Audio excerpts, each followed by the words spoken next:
Bismillahirrahmanirrahim. Assalamualaikum warahmatullahi wabarakatuh.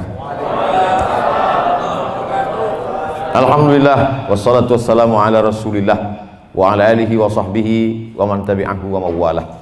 1, 2, 3 dan 4, 9, 10, 11 dan 12. Advokat mengundang Ustadz Abdul Somad sampai lupa COVID-19. Sebetulnya pantun ini hanya sebagai tradisi orang di bumi Melayu Delhi, berpantun pembawa acara, berpantun pula awal. Dimulainya 1, 2, 3 dan 4, kita ikut pula 1, 2, 3 dan 4. Itu saja. Yang saya hormati bapak-bapak, keluarga besar Forum Komunikasi Advokat, tak dapat saya sebutkan satu persatu. Insya Allah semuanya dimuliakan Allah Subhanahu wa Ta'ala. Tadi sebelum kami kemari sempat makan malam, agak lambat sedikit.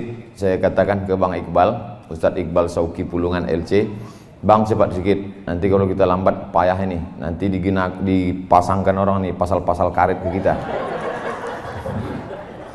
Perkara lama kita aja belum selesai, belum SP3 lagi. Ini kaki ini sebelah masih tertambat lagi. Jangan sampai kena kita pasal-pasal baru.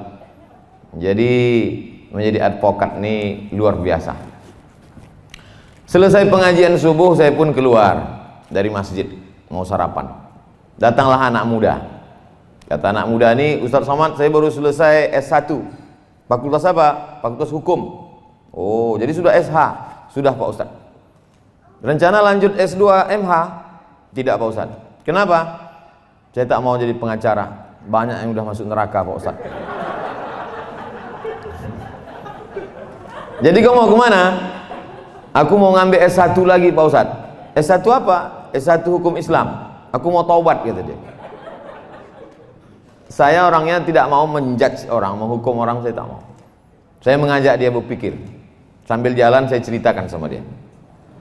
Kalau tanah ulayat, tanah nenek mama, tanah orang-orang tua kita diambil oleh perusahaan, satu batang karet yang ditanam oleh nenek moyang kita dulu dihargai 1.500 sebatang. Orang kampung tak punya duit untuk menyewa pengacara. Siapalah yang membela mereka? Lama dia diam.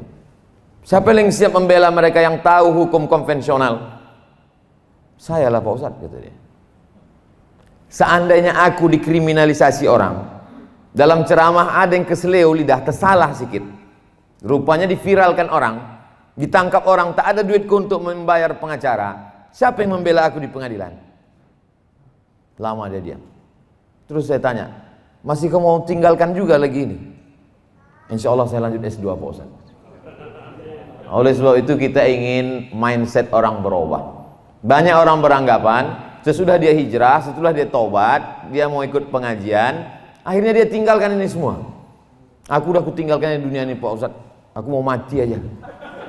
Jadi kalau pengacara-pengacara ini tobat meninggalkan ini, siapa lagi yang bisa berkecimpung di sini? Siapa lagi yang membela alim ulama, para habaib? Siapa lagi yang membela orang-orang susah yang tidak mampu? Tapi ini ada dosanya Pak Ustaz. Dosa-dosa sedikit nanti ku carikan syafaatnya insyaallah. Oleh sebab itu maka ini perjuangan luar biasa. Perjuangan ini tidak hanya dalam tablik akbar, ceramah, khutbah, tausiah, wirid yasin. Tak sesederhana itu guys. Ini kita berhadapan dengan hukum. Kita berhadapan dengan bukan pula hukum fikih, usul fikih, qawaidul fikih, halal, haram, makruh, mubah, syarat, rukun, wajib, sunat, sunat muakkad. Bukan ini. Ini kitab undang-undang hukum pidana, kitab undang-undang hukum perdata, kitab undang-undang macam tadi itu. Bukan surat Al-Baqarah ayat 282, bukan itu sebutnya. Pasal sekian, ayat ini ada pula i-nya. Nah, siapa yang bisa menghafal itu? Ustadz sudah cukup banyak energi di kepalanya untuk membahas masalah Quran, hadis, ijma, qiyas, syar'u man qablana, saddu zara'i, qaulus sahabi, istihsan, istishab. Habis sudah energi di kepalanya. Maka ada beberapa orang yang diberikan Allah kekuatan ingatan, hebat cara bicaranya. Kalau saya perhatikan, kebanyakan pengacara itu dari 2 daerah. Pertama, Sulawesi, Makassar, Sulawesi Selatan. Yang kedua, Sumatera Utara. Lama saya berpikir, kenapa dari 2 daerah ini banyak pengacara? Setelah saya tengok, Ternyata dua dari daerah ini kalau ngomong tuh lantang. Kalau orang dari Sulawesi dan Sumatera Utara nih ngomong, salah pun dia macam-macam betul kita tengok. Yakin dia PD-nya tinggi. Nah itu. Oleh sebab itu ada juga orang benar, cuman gaya ngomong dia itu menurut pasal sekian ayat ini. Orang tuh yakin, iya apa tidak? Tapi kalau orang dari Medan ini paten kali dia. Oleh sebab itu maka ini bakat-bakat ini, bakat kemampuan mengingat pasal-pasal, bakat bicara yang lantang tegas dengan pilihan kata yang luar biasa, ditambah dengan keberanian, maka itu bekal yang luar biasa. Ada jaksa penuntut umum, ada hakim yang memutuskan perkara, ada terdakwa yang buta hukum tak mengerti, maka dia perlu orang yang menasehati dia. Nasihat itu advice. Orang yang menasehati itu, itulah dia para advokat, atau bahasa lainnya disebut dengan lawyer. Dalam bahasa Arab disebut dengan mustasyar. Mustasyar diambil dari kata syura. Syura diambil dari kata musyawarah. Maka kata Nabi, ma khaba man istasyara, tak sia-sia orang yang mau bermusyawarah minta pendapat orang yang mengerti hukum, wa ma nadima man istakhara, dan tidak akan menyesal orang yang mau beristikharah. Saya insya Allah diberikan Allah kesempatan untuk belajar fikih Islam, hukum Islam, Islamic law. Tapi dalam masalah hukum konvensional saya buta, saya tak paham. Maka ketika saya terjerat dalam suatu perkara, bahwa itu ceramah saya 6 tahun yang lalu di dalam masjid, pengajian subuh, bukan pula itu intisari ceramahnya, itu hanya menjawab pertanyaan orang. Lalu kemudian ketika diviralkan, saya tak dapat membela diri. Siapa yang membela saya? Berkumpullah pengacara-pengacara, tiba-tiba saja tak diundang, tak diajak, tak diminta, membubuhkan tanda tangan 70 orang pengacara muslim dari Sabang sampai Merauke siap untuk membela Ustadz Abdul Somad. Takbir! Macam mau perang aja. Begitu saya sampai di Jakarta, disodorkan kertas, Ustadz Somad, inilah dia 70 pengacara yang sudah siap membela Ustadz, selengkap dengan segala pasal-pasalnya, bahwa Ustadz berbicara ini di dalam masjid, tidak disuarakan mikrofonnya sampai keluar, bahwa Ustadz bukan inti pembicaraan, judul tema besarnya bukan masalah itu, tapi Ustadz menjawab pertanyaan, maka Ustadz tak bisa dikenakan satu pasal apapun. Meleleh air mata saya, disangka mereka ini saya haru menengok itu. Yang saya pikirkan, cemana membayar 70 pengacaranya. Yang saya pikirkan, mak kacau sekali ini ya. Rupanya ditengok mereka saya menangis, datang pemimpin-pemimpin pengacara itu yang hebat-hebat itu, yang terkenal itu, duduk mereka, kami dari forum komunikasi advokat ini, kami dari ini, kami dari ini. Apa kata mereka? Saya bisikkanlah, tanya berapa yang bayar? Kami ini Pak Ustadz Somad sudah lillah siap mati kami ini semua. Oh semangatlah saya mendengar siap mati. Jadi maksud cerita saya ini dari awal ini adalah bagaimana kita profesional di bidang. Karena orang kalau tidak dia jalani ini dengan kesiapan mental, dia bimbang-bimbang, ragu dia melangkah, ragu dia bekerja, cemas-cemas dalam hatinya. Dalam perjalanan dari rumah mau ke kantor, mau ke sidang, mau ke pengadilan, mau ke perkara, betul tak yang kubuat nih? Kira-kira dapat pahala apa tidak? Jangan-jangan aku ini masuk neraka? Jangan-jangan. Apalagi kalau ditontonnya, ada dulu film saya tonton tentang pengacara yang setiap perkara menang terus, menang terus, menang terus. Rupanya dia ditolong setan. Bintangnya Al Pacino. Bapak Ibu mungkin ingat itu filmnya. Setiap perkara dia menang terus. Bahkan orang-orang yang salah pun bisa dibenarkannya. Orang-orang yang menganiaya pun bisa dimenangkannya. Maka sesungguhnya dia sedang ditolong oleh kekuatan. Rupanya dia berkawan dengan setan. Inilah yang disebut Allah Subhanahu wa taala disebut dengan istidraj. Istidraj itu azab yang tertunda. Sanastadrijuhum min haitsu la ya'lamun. Salat tak pernah, puasa tak pernah, pengajian tak pernah, kerjanya jahat, membela orang yang salah, tapi rezekinya lancar, perkaranya menang terus, dapatnya ikan-ikan dua, kalau tak ikan paus ikan hiu. Maka sesungguhnya dia sedang dimainkan Allah Subhanahu wa taala dengan istidraj. Apa kata Allah? Sanastadrijuhum min haitsu la ya'lamun. Kami permainkan mereka dengan azab yang tertunda. Wa umli lahum, kuulur untuk mereka. Kukasihkan dia rumah mewah, mobil mewah, duit banyak, bini 3. Min haitsu la ya'lamun, dia tak sadar. Disangkanya dia sedang dapat nikmat, sesungguhnya dia sedang dapat laknat berbaju nikmat. Puncak dari kepuasan adalah ketika kita bisa membela orang yang tak mampu, ketika kita bisa membela orang yang lemah, ketika kita bisa menaikkan orang yang di bawah naik ke atas, dan orang yang hebat mulia karena kejahatan bisa kita tunjukkan kebatilannya. Di situ ada kepuasan yang luar biasa. Hidup ini singkat. Kebetulan kita diperankan Allah dengan peran masing-masing. Ditengok Allah Subhanahu wa taala ketika kita belum lagi dalam bentuk darah, daging, tulang, bulu, kuku, sumsum, masih dalam bentuk roh menurut ilmu Allah, menurut kudrat iradat Allah. Ditengok Allah taala. Oh, ini cocoknya di pengacara. Ini cocoknya ustadz ini. Ini cocoknya tukang ojek ini. Jangan sepele kan. Dia memang tukang ojek, tapi semua ojek di Medan ini dia bosnya. Gitu. Nah, oleh sebab itu apa maknanya? Ini peran kita ini masing-masing diberikan Allah SWT. Yakinlah bahwa ini suratan kita dari kecil memang.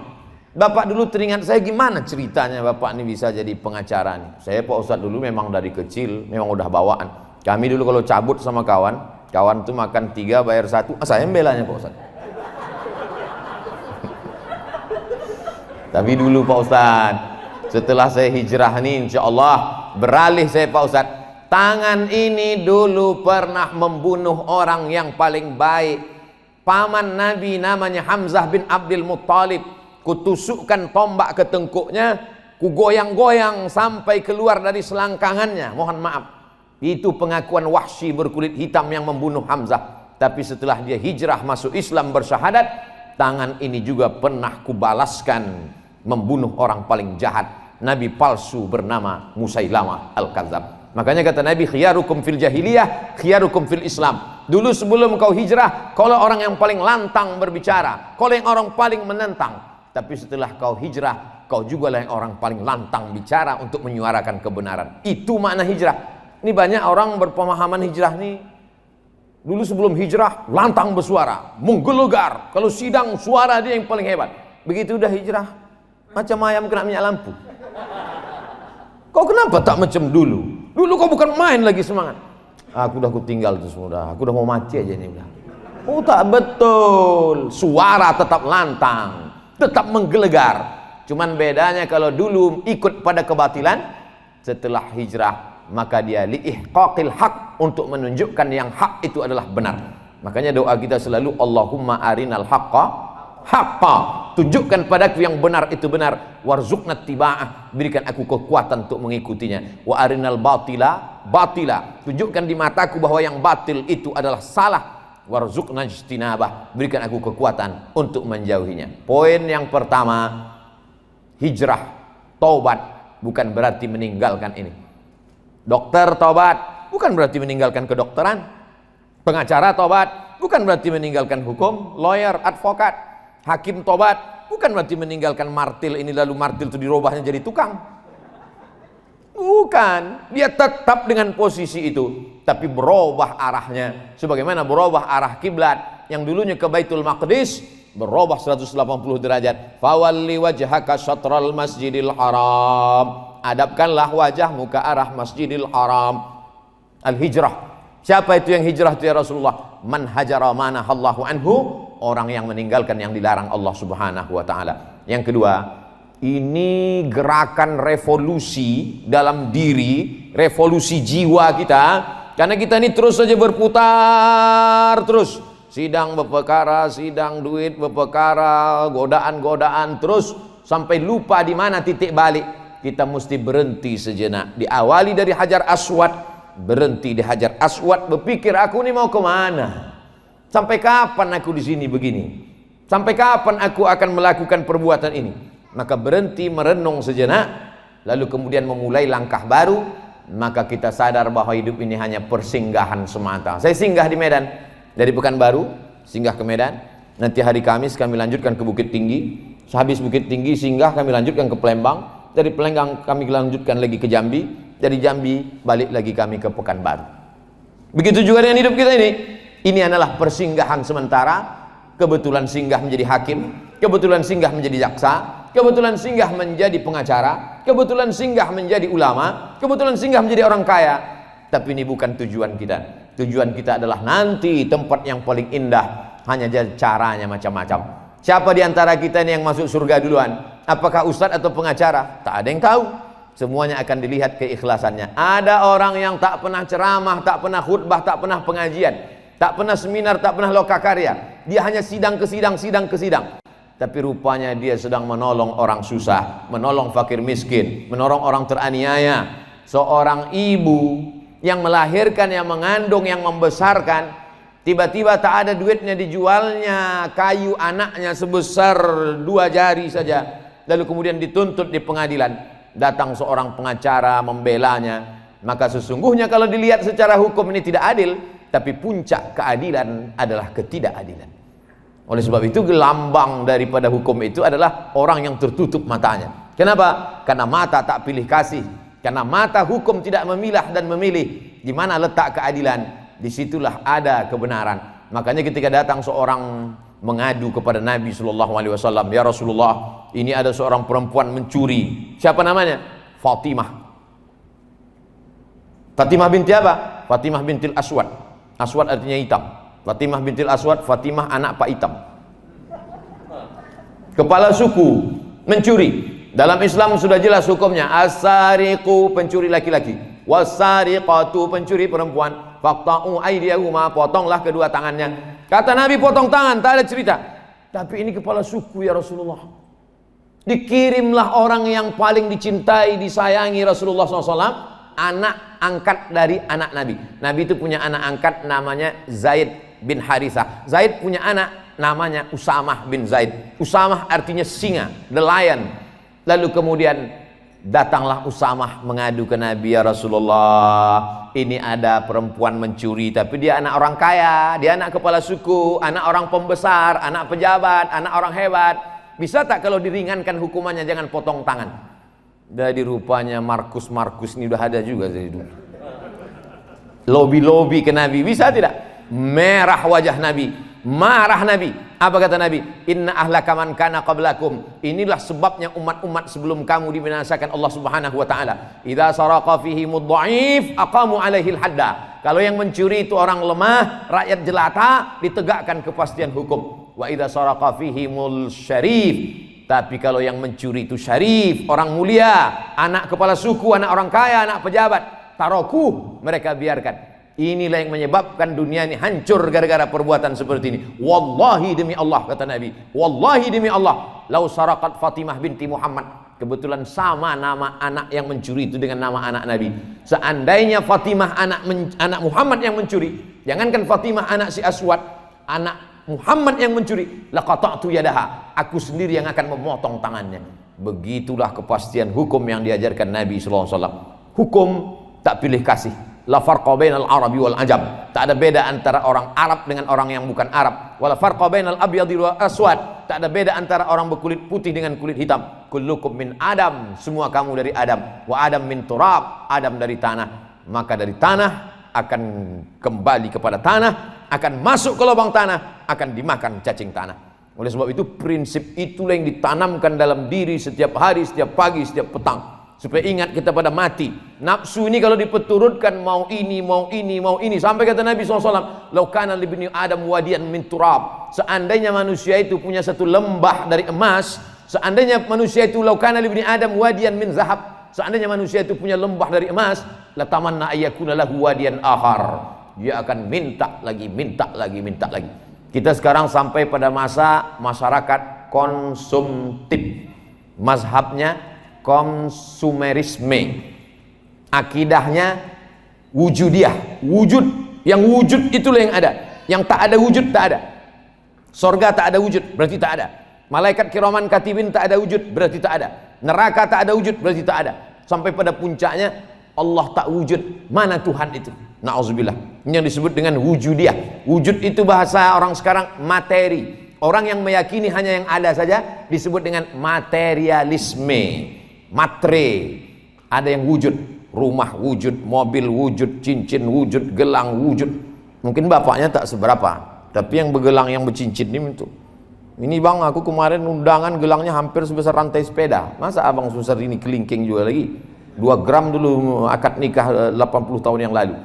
Bangkitlah semangat. Karena ada perkara-perkaranya bang, mainkan dulu pasal-pasal itu kenapa? Oleh sebab itu maka luar biasa. Oleh sebab itu ibu-ibu hadir pengajian, bapak-bapak hadir. Ini semua adalah, kalau tadi disebutkan ada kejujuran, ada kebaikan, ada integritas, mustahil. Ini hanya kata-kata yang keluar lipstik dari tepi bibir, dari ujung lidah saja. Kalau tidak mendekatkan diri kepada Allah SWT, kalau tidak ingat mati. Saya dalam sebulan itu paling tidak sekali menengok orang mati sakaratul maut, ikut menengok orang sakit. Saya dalam dunia ustadz. Ustadz itu setannya ada juga, cuman tak banyak-banyak kali. Tetap saya bagaimana mengingat mati ini, langsung datang ke kubur, menengok liang lahat untuk ingat, hai Abdul Somad, bahwa kau akan mati. Oleh sebab itu bapak-bapak pengacara, ibu-ibu pengacara tentu lebih banyak lagi. Kalau bisa tiap-tiap hari. Kalau bisa syukur yang rumahnya dekat kuburan. Saya ini Pak Ustadz rumah dekat kuburan. Sekali pulang ke rumah 2 kali lewat kubur. Mau pergi lewat, mau balik lewat. Nah, itu bagus sekali. Saya dulu sempat saya buat gambar di handphone tuh, gambar kubur. Ketua masjid meninggal. Sampai saya ke tempat penguburan, sunyi. Saya tanya bapak tukang gali kubur, Pak, bapak udah lama kerja sini? Sudah Pak Ustaz. Kenapa diukur pakai bambu? Jadi rupanya orang menggali kubur ini tidak pakai meteran. Saya tengok pakai bambu. Kenapa pakai bambu tak pakai meteran? Banyak yang ukuran ini berubah Pak Ustaz. Diukur 1 meter 50, 1 meter 60, pas nanti jenazah datang, rupanya mengecil lubang itu, disalahkan tukang gali. Maka kalau pakai bambu tak mungkin salah. Nampak mengecil. Tak sabar tanah itu ingin menjepit. Hati-hati nih yang masalah-masalah tanahnya. Oleh sebab itu maka di situ baru saya tahu, oh, jadi pengalaman Bapak selama ini memang nampak berkurang Pak Ustadz. Mendengar, mana jenazahnya? Ustadz Somad terlalu cepat datang, jenazah belum datang katanya. Itu sempat saya berdialog sama dia, saya keluarkan handphone, saya fotolah liang lahat itu. Saya foto liang lahat, saya simpan ke handphone. Maka setiap menengok handphone tuh ingat mati. Ingat mati. Ini bagus juga. Tapi sekarang udah saya robah dah. Asalnya itu malam, jam 2 malam pulang pengajian sendirian. Saya kalau di dalam kota sendirian. Masuk telepon saya buka, datang pula takut saya sendirian. Nah, oleh sebab itu maka bagus ini ingat-ingat mati ini. Karena kata Nabi SAW ada nasihat yang tak berbunyi. Kalau dalam acara silaturahim, forum komunikasi advokat Kota Medan, mungkin setahun sekali, mungkin hari-hari besar saja, mungkin pas halal bihalal, menyambut tahun baru hijrah, lalu kemudian pas acara-acara maulid Nabi Isra Mi'raj. Tapi kalau nasihat kematian ini, inilah rem dia. Wa kafa bil mauti wa'iza, cukuplah kematian itu sebagai nasihat. Bahwa sekarang kata orang ada hakim yang curang, ada jaksa yang jahat, ada yang korup. Orang baik tetap ada. Jamaah itu yang bercerita. Lama hidup banyak dirasa, jauh berjalan banyak ditengok, lama jadi ustadz banyak yang curhat. Ustadz, kami ini berperkara dalam masalah narkoba. Terus kami cari siapa hakimnya. Kami cari hakimnya siapa, datang kami ke rumahnya. Pak, begini begono, begini begono, begini begono ini. Kata hakim, tidak. Saya tak mau mengasihi anak bini saya makan haram. Bawa ini pulang. Akhirnya kami tengok dia tak mau duit, kami cari apa hobi anaknya. Anaknya rupanya suka kucing. Kucing Anggora yang pesek. Makin pesek makin mahal kucing ini.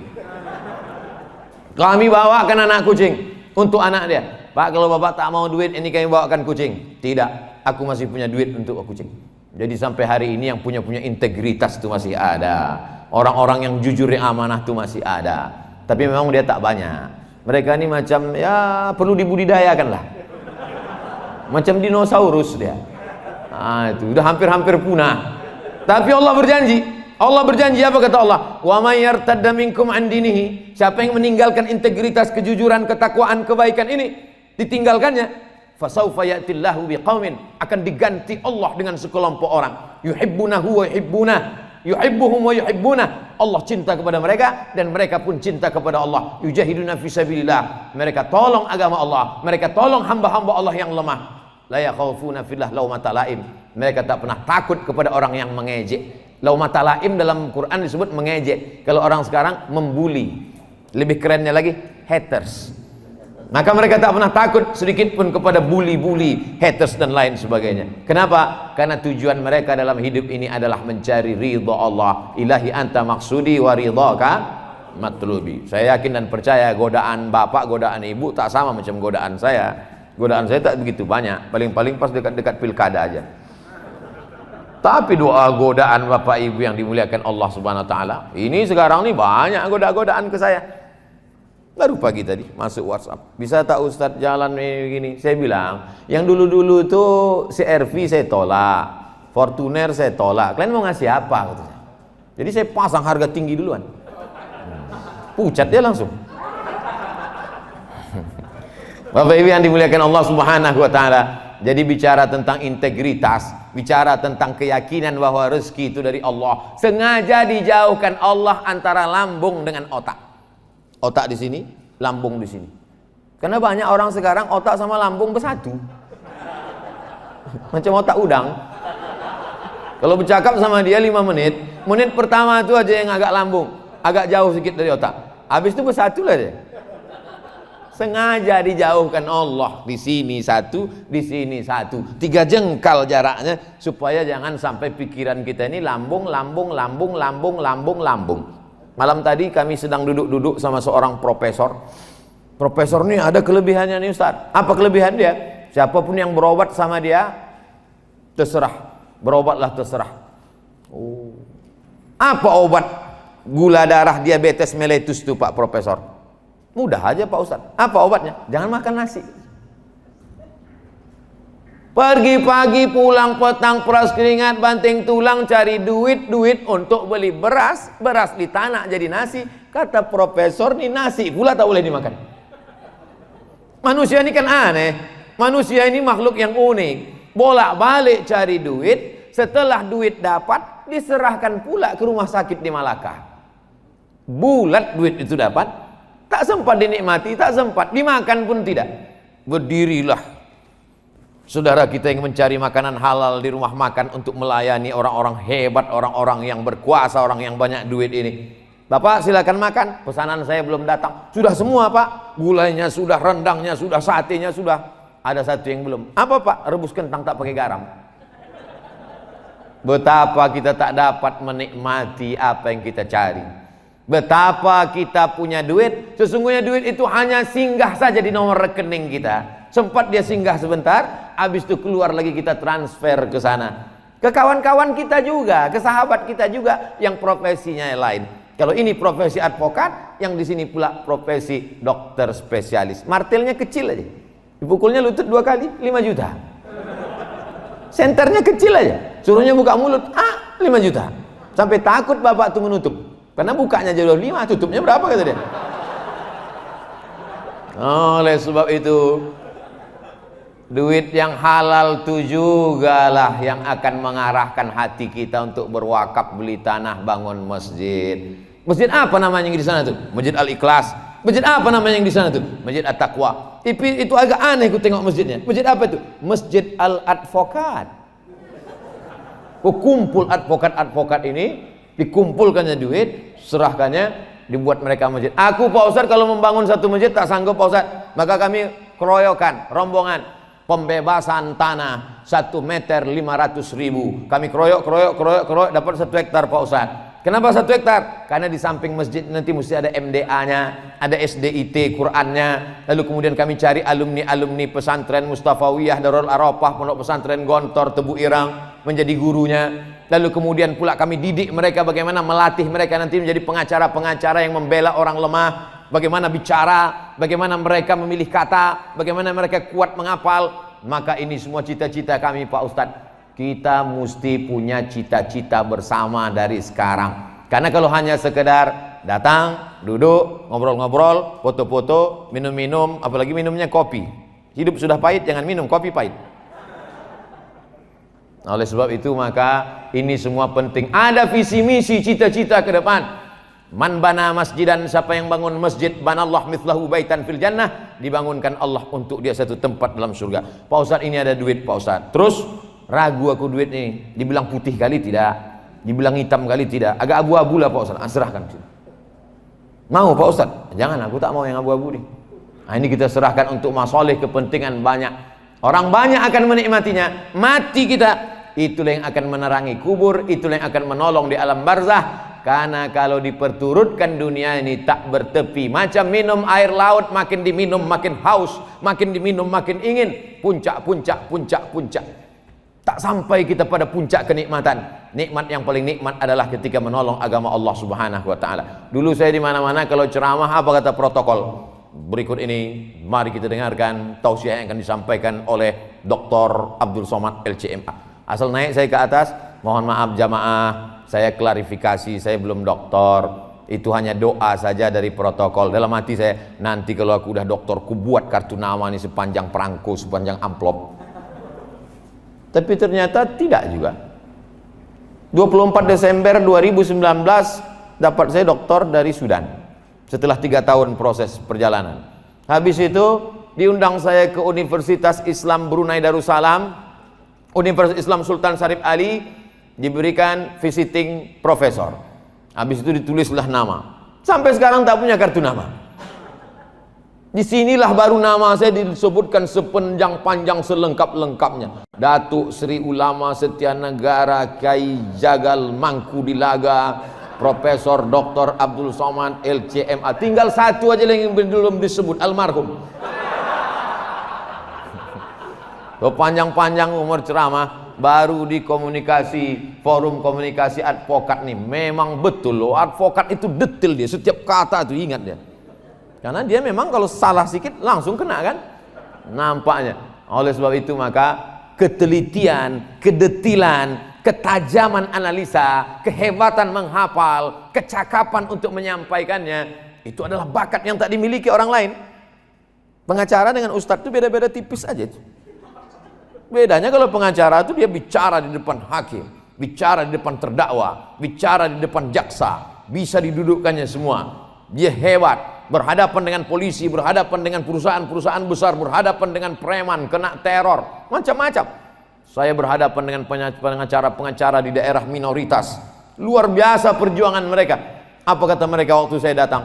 Kami ini semangat karena Ustadz Somad. Kami tengok Ustadz semangat, kami pun bersemangat. Dalam hati saya, aku pun semangat karena kalian pula semangat. Jadi pada hakikatnya kita adalah saling menyemangati, saling bersama, berjamaah. Itulah datang kekuatan kita. Alaikum bil jamaah. Malam ini orang semua akan tahu di mana Ustadz Somad itu ceramah. Ustadz Somad ceramah bersama forum komunikasi advokat Kota Medan. Besok di-share beritanya. Apa kata haters tuh yang kalian ganggu, ngeri-ngeri sedap kita nanti diperkarakan. Baru tahu dia. Bagus juga sering-sering. Udah lama saya ceramah ke Medan ini, baru kali ini diundang advokat. Mungkin kalau dari dulu tak banyak kali apa itu. Perlu kita sering-sering dekat pengacara nih, biar jangan apa kali haters itu kan. Saudara yang dimuliakan Allah Subhanahu wa taala, yang pertama bahwa jangan tinggalkan ini, karena kalau kau tinggalkan belum tentu ada orang yang lebih baik daripada engkau. Kalau kau tinggalkan tempat ini, apakah kau yakin ada orang lebih baik, lebih suci, lebih berintegritas, lebih jujur, lebih baik daripada engkau? Belum tentu. Maka kau tetap duduk di sana, kau berusaha untuk takut kepada Allah, karena bakat itu tak semua orang memilikinya. Tapi hidup ini harus ada remnya. Sering-sering masuk ke ruang ICU, tengok orang sakit. Di ruang ICU itulah kau baru bersyukur. Selama ini kalau kau bicara lantang, hakim jelas mendengar kata-katamu. Terdakwa yang tersudut bisa bangkit semangatnya karena kau bela, karena kau mengerti hukumnya. Jaksa yang menuntut bisa sadar bahwa sebenarnya ada tuntutan yang keliru karena kau meluruskannya. Maka ini adalah amal. Jadi jangan anggap amal soleh. Banyak orang menganggap amal soleh itu baca yasin, tahlil. Kalau cuma baca yasin, tahlil, siapapun bisa. Hebat kali bupati kami ini Pak Ustadz. Apa hebatnya? Hari Jumat dia sholat Jumat Pak Ustadz. Apa pula amal bupati sholat Jumat? Hebat kali bupati kami ini Pak Ustadz, wali kota kami ini, gubernur kami ini Pak Ustadz. Apa amalnya? Dia puasa Senin Kamisnya tak tinggal Pak Ustadz. Emak-emak pun bisa begitu. Yang dimaksud amal hebat itu adalah suatu perbuatan yang tak bisa dilakukan orang lain, tapi bisa dilakukannya karena jabatannya. Itu baru amal luar biasa. baca Yasin, sholat Jumat. Kemarin dia bisa pula jadi khotib Pak Ustadz. Khotib tak usah dia, serahkan aja sama Ustadz. Kalau dia mau berbuat dengan kekuasaannya, dengan jabatannya, dengan popularitasnya, maka pengacara cukup dengan ilmunya, dengan keahliannya, dia bela orang tak mampu, maka disitulah kelebihan, diangkat Allah Subhanahu Wa Taala derajatnya. Siapa yang membela dia? Maka tak bisa sendirian. Alaikum bil jamaah, berjamaah. Dan ternyata acara ini tidak hanya forum komunikasi advokat, tapi bekerja sama. Forum komunikasi advokat. Cobalah tengok timbangannya itu, adil. Ini bukan timbangan pasar. Kalau timbangan pasar pasti dia miring sebelah. Timbangan pasar pasti miring sebelah, karena ada yang ditimbang, ada yang menimbang, ada neraca, ada alatnya. Tapi ini adalah timbangan keadilan yang sama rata. Lalu kemudian pula disupport oleh Khazanah Santri Indonesia. Ada pula Terapel Adliyah Amanah Utama. Ada pula Kopi Kapten. Ada pula Kopi Telat Nikah. Sudah disampaikan tadi. Yang udah nikah jangan nikah sekali lagi katanya. Mungkin itu pesan dari ibu-ibu itu. Ibu-ibu ini nama jamaahnya M3. M3 itu artinya mak-mak milenial. Bapak Ibu yang dimuliakan Allah Subhanahu Wa Taala, siapalah di antara kita ini nanti yang paling banyak amalnya di hadapan Allah? Tak ada yang tahu. Ada orang yang amalnya nampaknya banyak, ceramahnya banyak, hebat, populer, ternyata di hadapan Allah diambil debu macam tepung dihembuskan. Habaan mansura, macam debu dihembus angin. Datanglah Abdul Somad bertanya kepada Allah, ya Allah, mana amal ceramahku dulu ya Allah? Sudah habis, diambil oleh subscriber, viewer dan follower. Habis. Kam min masyhurin fil ardi walam yakun ma'rufan fis sama. Berapa banyak orang yang populer, terkenal di bumi, tapi tak dikenal oleh malaikat di langit. Tapi ada orang yang tak dikenal sebagai ustadz, dia tidak khotib Jumat, dia tidak menjadi imam, dia dianggap orang biasa saja, penampilannya mungkin dianggap sebagai preman, dia hanya masuk keluar masuk pengadilan, tapi rupanya amal dia penuh keikhlasan, menolong hamba-hamba Allah yang teraniaya, melaksanakan pesan Nabi. Apa kata Nabi?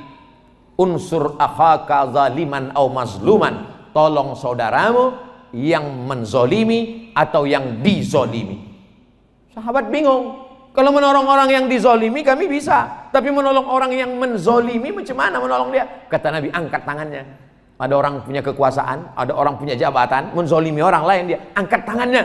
Itulah yang dimaksud Nabi dakwah dengan tangan itu. Man ra'a minkum mungkaran, siapa di antara kamu yang melihat kemungkaran, falyughayyirhu biyadihi, dengan tangan. Tak sanggup dengan tangan, fabilisani, dengan lidah. Tak sanggup dengan lidah, fabiqalbihi, dengan hati. Saya dengan hati aja lah Pak Ustaz. Tak bisa, karena kau punya jabatan, kau punya SK, kau punya tempat praktek, kau punya kenalan-kenalan, kau punya link. Maka manfaatkan ini dalam rangka watawasau bil haq watawasau bisabr.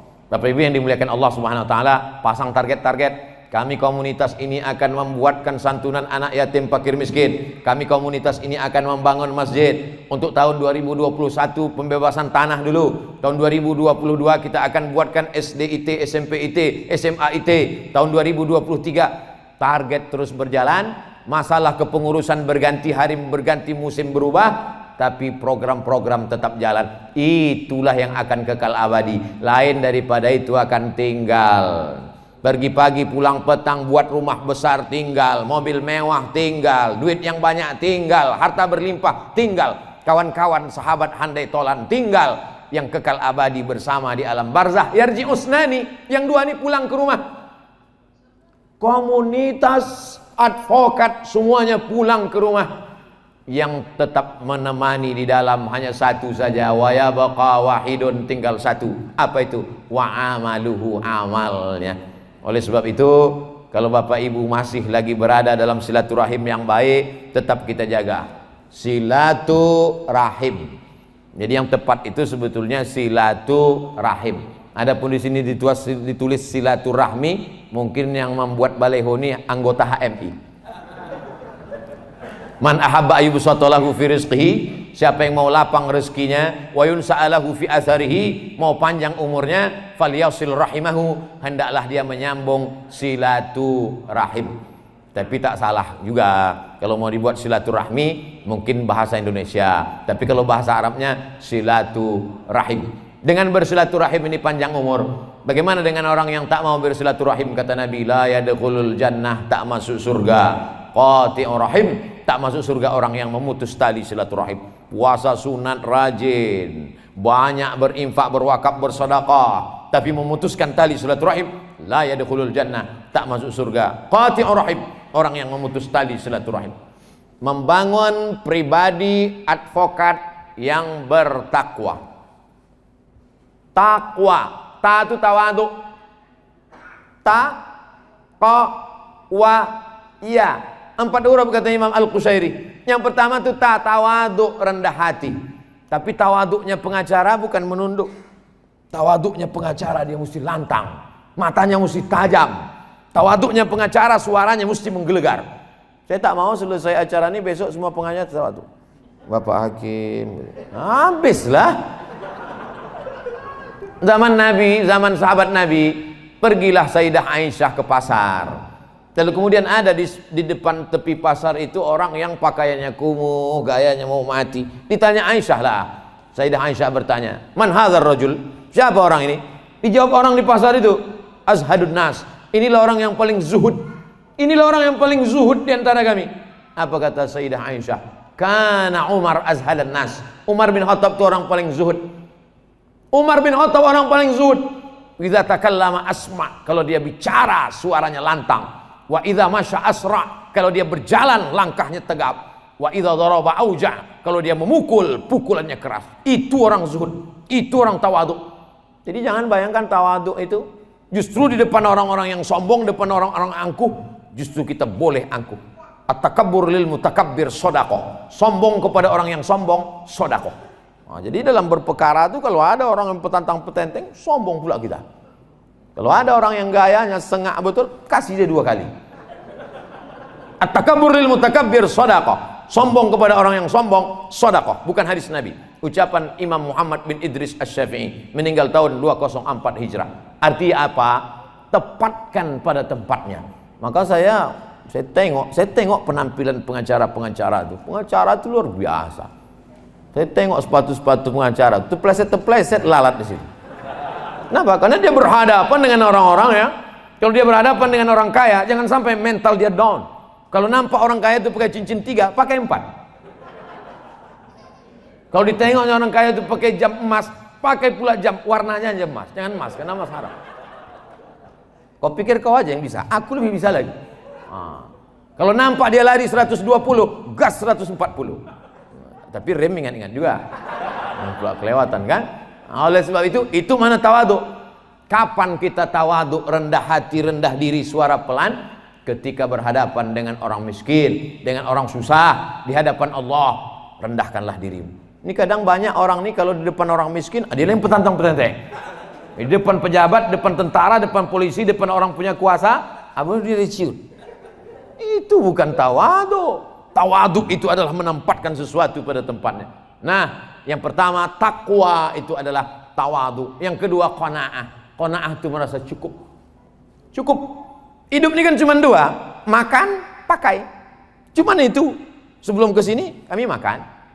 Habis itu pakai. Pakai sepatu, pakai celana, pakai baju, cukup. Ini ada orang sampai berdiri sampai 50 juta. Sepatu 10. Tegores sedikit menangis. Celana 7, baju apa biasa aja. Kau menjadi orang kaya bukan karena bajumu harga 5 juta, tapi kau beli baju 50.000 yang 4.950.000 kau serahkan ke fakir miskin anak yatim. Itulah baru kau kaya. Kau kaya bukan dengan mobilmu yang mewah yang mahal. Kau kaya adalah dengan kesederhanaanmu, tapi bisa kau berikan. Makan paling banyak orang nambah 2 kali. Tadi kami makan, Mas, tambuh 2 kali. Tak ada orang sampai 3 kali tambuh. Kalau ada tambuh sampai 3 kali perlu diperiksa ususnya berapa meter panjangnya itu. Hidup ini cuma 2, makan pakai. Yang kedua pakaian. Pakaian paling banyak. Saya karena malam, saya pakai baju yang tebal. Paling banyak 2 lapis. 1 lapis di dalam, 1 lapis di luar. Paling banyak 3 lapis yang pakai jaket. Kalau sampai ada 4 lapis itu bukan kaya, demam. Sakit. Oleh sebab itu hidup ini kalau cuma makan, pakai, kita udah selesai dengan itu. Kita tak lagi berpikir mau rumah sebesar lapangan sepak bola, mau mobil mewah, selesai. Kita sudah selesai dengan itu. Makan sudah, pakaian sudah, qanaah. Iqna' bima qasamallahu lak takun aghnan nas. Merasa cukup dengan pemberian Allah, maka kau akan amat sangat berkecukupan. Jadi kalaupun para lawyer, pengacara ini sibuk mencari perkara, sibuk, orang menjauhi perkara, dia mencari perkara. Kalaupun dia sibuk, maka sesungguhnya ada target-target yang ingin dia capai. Ada target-target akhirat oriented, tujuan yang mau dia pasang. Wara, menjauhkan diri dari yang subhan, abu-abu. Ustaz Somad, itu pernah kami bawakan duit 1 koper Pak Ustaz. Terus kami bukakan, kami tunjukkan. Apa kata dia? Aku tak mau mengasihi anak biniku makan haram. Tutup, bawa balik. Terus gimana Pak? Transfer aja.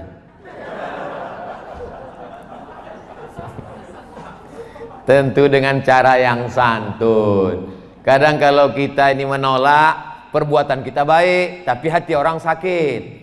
Oleh sebab itu caranya santun.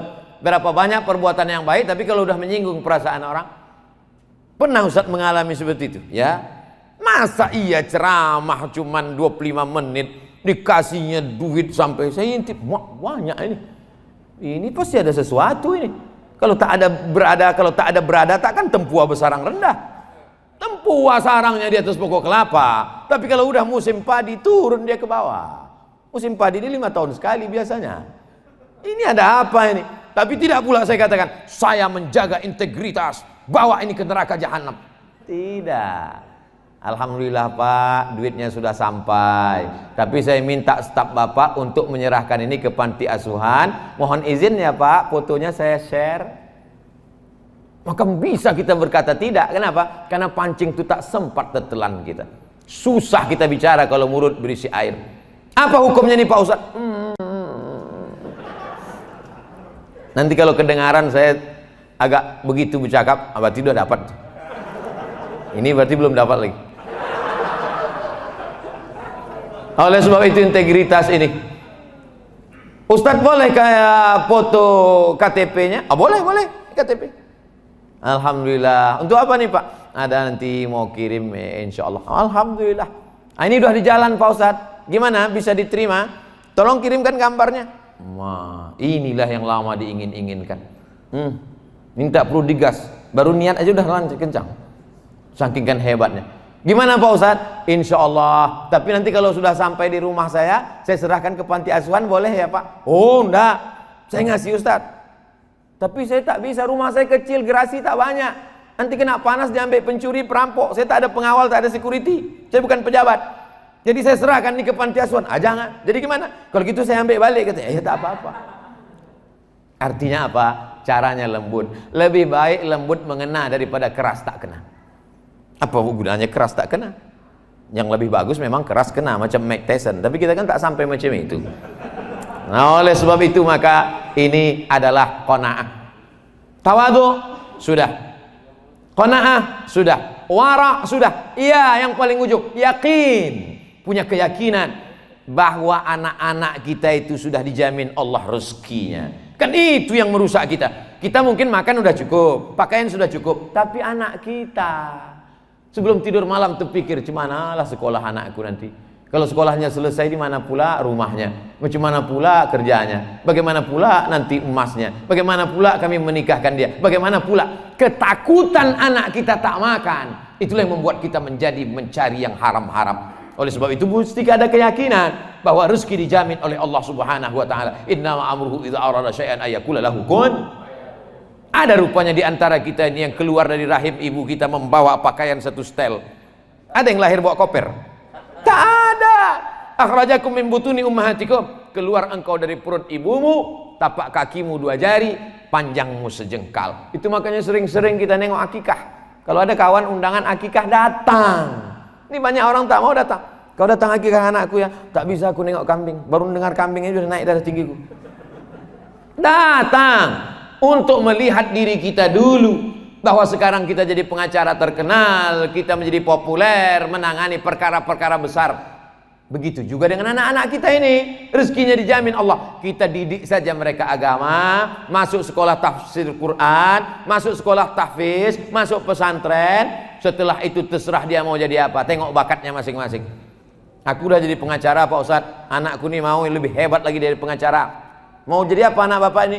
Ku tengok kemana-mana bawa martil, nampaknya masuk fakultas hukum jadi hakim nanti nih Pak Ustadz, hakim konstitusi Pak Ustadz. Terserah bakat dia mau kemana. Saya mau anak saya ke Mesir lah Pak Ustadz. Yang mau ke Mesir ini bapak apa anaknya? Saya Pak Ustadz. Kalau gitu bapak aja pergi. Jangan paksa anak-anak kita. Tapi untuk yang dasar nih wajib kita paksa. TK Quran, SD Quran, SMP Quran, SMA Quran. Untuk kuliah terserah kau mau kemana. Aku mau ke Amerika ya, tak apa-apa. Otak kau Amerika, hati kau tetap la ilaha illallah Muhammadun Rasulullah. Aku mau ke Jepang ya, bagus kau ke Jepang. Dulu Jepang menjajah kita, aku jajah pula anak-anak gadis Jepang tuh, kau Islamkan dia ke sana. Jangan sampai slop Jepang tuh aja kita pakai.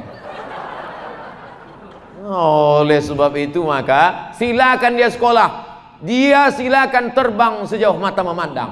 Di hari petang dia akan pulang karena dia tahu di mana letak sarangnya. Di mana dia? Dia akan balik ke Medan, Sumatera Utara, membangun negeri kita menjadi baldatun thayyibatun wa rabbun ghafur. Amin. Bertakwa dalam memperjuangkan keadilan. Yang kita perjuangkan bukan perut kita, yang kita perjuangkan bukan nama kita, yang kita perjuangkan bukan pribadi kita. Yang kita perjuangkan adalah keadilan. Salah satu dari nama Allah Asmaul Husna adalah Al-Adlu, keadilan. Kalau mau dekat kepada takwa, i'dulu huwa aqrabu littaqwa. Bersikap adillah engkau, itu mendekati kepada takwa. Ayat itu pula dibacakan pengacara tadi. Hampir bahan saya habis. Saudara yang dimuliakan Allah Subhanahu wa taala. Tadi saya mulai jam 8:30, sekarang jam 9:30. Di mana-mana saya ceramah selama di Medan ini dikasih orang mimbar. Baru di tempat pengacara inilah tak dikasih mimbar.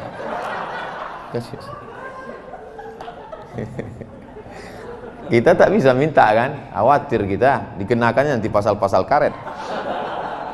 Saudara yang dimuliakan Allah Subhanahu wa taala, sampai akhirnya kita mati menghadap Allah. Saya sekarang umur dah 43 tahun. Kalau menurut hitungan Nabi Muhammad 63, lama lagi memang. Tapi kalau ditengok kawan-kawan sekolah dulu, kawan SD udah banyak meninggal, kawan SMP lagi, ditambah lagi COVID, diabetes mellitus, jantung koroner, macam-macam nama penyakit. Maka selalu kita ingat mati, ingat mati. Saya hanya berharap kalaupun ditambah Allah umur ini, hendaknya bertambahlah amal soleh. Kalaupun tak jadi besok pagi hidup, mati malam ini, maka mati itu membuat kita berhenti dari buat dosa. Itu aja. Saya kalau mau tidur malam, ya Allah kalau kau takdirkan aku hidup besok pagi, bertambah amalku. Tapi kalau kau matikan aku malam ini, berhenti dosaku. Habis. Tak perlu muluk-muluk. Tapi bukan berarti setelah itu kita tak ada planning. Tetap ada planning-planning ke depan. Saya tak mau gara-gara ini nanti rapat forum komunikasi advokat, pas Pak Ketua Pak Ahmad Fadli Roza SH bertanya, gimana anggota semua, apa planning kita ke depan? Udahlah Pak, kita serahkan ini kepada Allah Subhanahu wa taala. Kita mau mati aja nih. Bukan begitu. Harus ada planning-planning kita ke depan. Harus ada program-program ke depan. Karena kalau tidak kita akan mundur, kita tidak akan pernah maju. Maka i'mal lidunyaka, kalau untuk dunia, i'mal lidunyaka ka'annaka ta'ishu abada. Kalau untuk dunia seakan-akan kau hidup untuk selamanya. Wa'mal li akhiratika ka'annaka tamutu ghada. Tapi kalau untuk akhirat, maka bayangkanlah bahwa besok kita akan mati menghadap Allah Subhanahu wa taala. Mudah-mudahan saya termasuk orang yang adil, Bapak Ibu juga termasuk orang yang adil, menjadi pengacara, advokat juga adalah lawyer yang adil. Keadilan kita itulah yang nanti akan kita bawa menghadap Allah Subhanahu wa taala. Amin. Ya'ti yaumil qiyamati bi salatin, ada orang yang mati menghadap Allah, salatnya banyak. Wa siyamin, puasanya banyak. Wa zakatin, zakat wakaf infak sedekahnya banyak. Wa hajjin, hajinya banyak, bolak-balik ke Makkah. Tapi ternyata menganiaya orang yang sebetulnya orang itu tak berhak, dibuatnya menjadi berhak. Yang sebetulnya orang itu salah, dibuatnya menjadi benar, yang benar menjadi salah. Maka mengantrilah orang ini menuntut di hadapan Allah Subhanahu wa taala. Ukhidat hasanatuhu, diambil solatnya dikasihkan ke sini, diambil puasanya diberikan ke sini, diambil sedekahnya diberikan ke sini. Faniat hasanatuhu, habis amal dia yang banyak tadi. Walam yuqda alaih, sementara yang menuntut dia masih panjang. Apa tak panjang?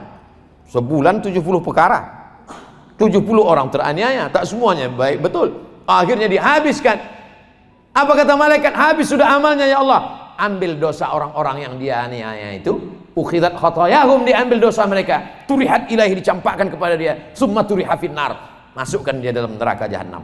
Inilah orang masuk neraka bukan karena tak sholat, bukan karena tak puasa, bukan karena tak haji, bukan karena tak berzakat. Masuk neraka karena berbuat zalim dan aniaya. Ittaquz zulma, jangan kau zalimi orang. Fa inna zulma zulumatun yaumal qiyamah. Karena kezaliman akan menjadi kegelapan pada hari kiamat. Anak kecil tak boleh gelap. Kalau kita punya anak kecil, kata dokter jangan sampai mati lampu. Karena kalau mati lampu, sesak napasnya. Kalau sampai mati lampu, gelap gulita dia menangis. Kalau di dunia mati lampu begitu penderitaan, bagaimana menghadap Allah dalam keadaan mata terpejam, tak dapat melihat, khalidina fiha, kekal selama-lamanya.